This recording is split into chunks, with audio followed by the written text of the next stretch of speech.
tahimik lang dito eh. Nandito ako sa Seda para uminom ng kape. Shoutout pala dun sa mga ayaw akong umasenso. Tara, kape tayo.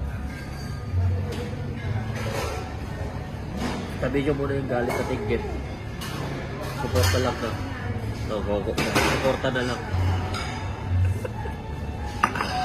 Masarap magkape.